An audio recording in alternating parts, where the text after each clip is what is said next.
Hello everyone. अगर आप Amazon के लिए प्रिपेयर कर रहे हो तो ये वीडियो आपके लिए है। इस वीडियो को पूरा देखें और जानें कि आपको किन किन बातों का ध्यान रखना है अगर आप अमेज़न के लिए प्रिपेयर कर रहे हो तो।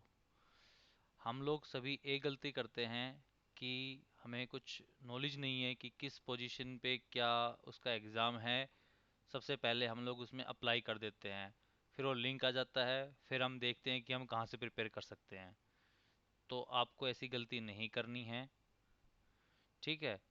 तो मैं आपको कुछ 5 पॉइंट्स बताने वाला हूँ जिनका आपको ध्यान रखना है और उसके बाद ही अप्लाई करना है अमेज़न के अंदर, ठीक है। तो चलिए वीडियो शुरू करते हैं और आपको ये वीडियो पूरी देखनी है एंड तक।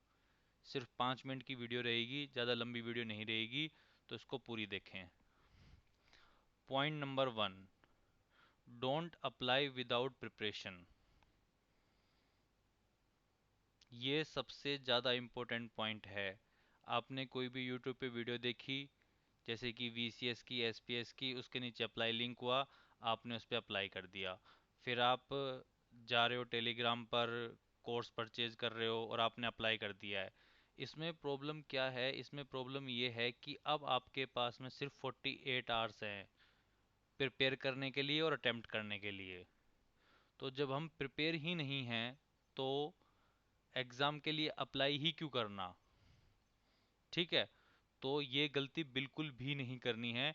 इसका सही तरीका ये है कि पहले आप प्रिपेयर कीजिए, चाहे यूट्यूब से कीजिए, चाहे आप कहीं से मटेरियल बाय कीजिए, कुछ भी करो, लेकिन बिना प्रिपरेशन के अप्लाई नहीं करना है। ये रूल नंबर 1 होना चाहिए। Okay. Second point, know the exam pattern of that particular post. अगर आप एसपीएस के लिए अप्लाई कर रहे हो तो आपको पता होना चाहिए कि उस एग्ज़ाम के अंदर, उस असेसमेंट के अंदर क्या आ रहा है, कौन कौन से क्वेश्चन पूछे जा रहे हैं। अगर आप वीसीएस के लिए प्रिपेयर कर रहे हो तो आपको पता होना चाहिए कि उसमें क्या पैटर्न फॉलो हो रहा है, ठीक है। अगर आप गो एआई के लिए अप्लाई कर रहे हैं तो आपको पता होना चाहिए उसके अंदर कि उसमें पहले तो इंग्लिश ग्रामर के क्वेश्चन पूछे जाएंगे और फिर रिटर्न वर्जन पूछा जाएगा, ठीक है। आपको अगर नहीं पता है, आपने एग्ज़ाम स्टार्ट किया, ठीक है, आप पहली बार इसको अटेम्प्ट कर रहे हो, आप 100% फेल होने वाले हो बिना किसी प्रिपरेशन के एग्ज़ाम अटेम्प्ट करने में, ठीक है। फिर उसके बाद आपको 90 डेज़ के लिए वेट करना पड़ेगा और फिर आप अपना वैल्यूएबल टाइम है वो वेस्ट कर चुके होंगे। ओके। तो ये है पॉइंट नंबर 2। तीसरा point, always attempt the assessment in quiet room. अगर हम एग्ज़ाम दे रहे हैं और उसमें बहुत ज़्यादा नॉइस आ रही है तो वो एग्ज़ाम फेल हो जाएगा, क्योंकि उनका जो एआई है वो यही डिटेक्ट करता है। वो आप चीटिंग कर रहे हो नहीं कर रहे हो वो बात अलग है, वो डिटेक्ट नहीं कर पा रहा वो, लेकिन उसको बाहर से आवाज़ आ रही है, बार बार नॉइस आ रही है, वो वहीं पे उसको डिटेक्ट कर लेगा और वो आप पास कर ही नहीं पाओगे, चाहे आप उसमें सारे के सारे सही आंसर टिक कर रहे हो। तो ये बहुत ज़रूरी है। तो इसके लिए पहला ये है कि आप मोस्टली रात को ही एग्ज़ाम अटेम्प्ट करो, ठीक है। अगला point, use noise cancellation headphones. Headphones बहुत ज़रूरी है, ठीक है। लो क्वालिटी ईयरफोन अगर आप यूज़ कर रहे हो, उसमें कोई हवा भी चल रही होगी ना, फैन भी चल रहा होगा, उसकी भी वो इतनी तेज़ आवाज़ आती है, बहुत तेज़, उससे एग्ज़ाम क्रैक नहीं हो पाएगा। तो 500-700 रुपए के प्रॉपर हेडफोन आते हैं, आप उनको बाय कीजिए और उससे आप एग्ज़ाम दो, ठीक है। मतलब कंक्लूजन ये है कि आपके हेडफोन में कोई भी अननेसेसरी साउंड नहीं जानी चाहिए, एकदम क्रिस्प एंड क्लियर आपकी आवाज़ सिस्टम तक जानी चाहिए। ओके। एंड लास्ट पॉइंट और सबसे इम्पोर्टेंट पॉइंट, अगर आपको एग्ज़ाम क्रैक करना है तो मेरे कोर्स में आप एनरोल कीजिए, ठीक है। आपको एक तरीके से प्रिपरेशन करने के लिए बताए जाएंगी ट्रिक्स। जहाँ पर ट्रिक्स यूज़ हो पाएगी वहाँ पर आपको ट्रिक्स यूज़ करनी है, जहाँ पर आपको सच में पढ़ने की ज़रूरत है वहाँ पर आपको पढ़ने के लिए बताया जाएगा, ठीक है। और आप इसमें सबसे पहले आप इस पॉइंट से बच जाएंगे, इस पॉइंट से। कोर्स एनरोल करने का तभी फ़ायदा है तब आपने अप्लाई ना किया हो। ऐसा मेरे पास मत आना कि मैंने अप्लाई कर दिया है, अब बताओ मैं क्या करूं। मेरे पास में ऐसे कोई जादू की छड़ी नहीं है कि आपने ऐसे अप्लाई किया और एकदम से क्रैक हो गया।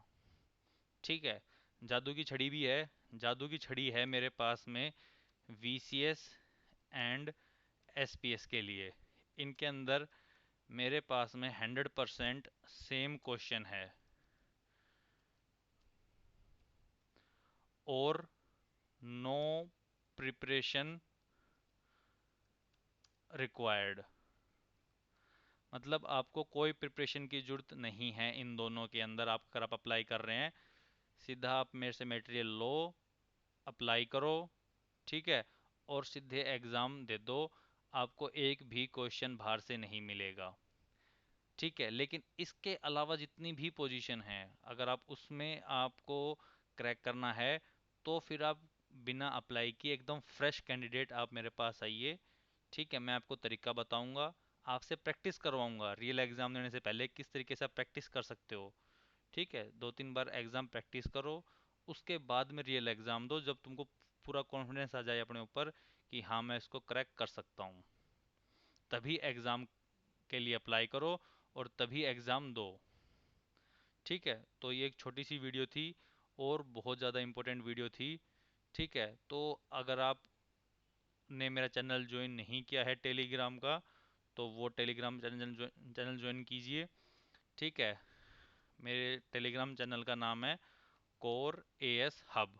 ओके, आप इसको सर्च भी कर सकते हो और लिंक इसकी डिस्क्रिप्शन में मिल जाएगी। ठीक है, ओके, ये वीडियो यहीं ख़त्म करते हैं। अगर आपको कोई भी डाउट हो तो आप कमेंट कीजिए, मैं इंस्टेंट रिप्लाई करूँगा कमेंट का। और अगर आपको मुझसे बात करनी हो तो आप मेरे टेलीग्राम चैनल पे मेरे को मैसेज करो, मैं आपका रिप्लाई करूँगा। ठीक है, और बस मेरी आप लोगों से यही रिक्वेस्ट है कि बिना प्रिपरेशन के आप अप्लाई मत करो। आप मटेरियल चाहे मुझसे लो, चाहे किसी और से लो, चाहे आप यूट्यूब से प्रिपेयर करो, कैसे भी प्रिपेयर करो, लेकिन आप बिना प्रिपरेशन के अप्लाई मत करो। ओके, तो ये वीडियो यहीं ख़त्म करते हैं। Thank you very much.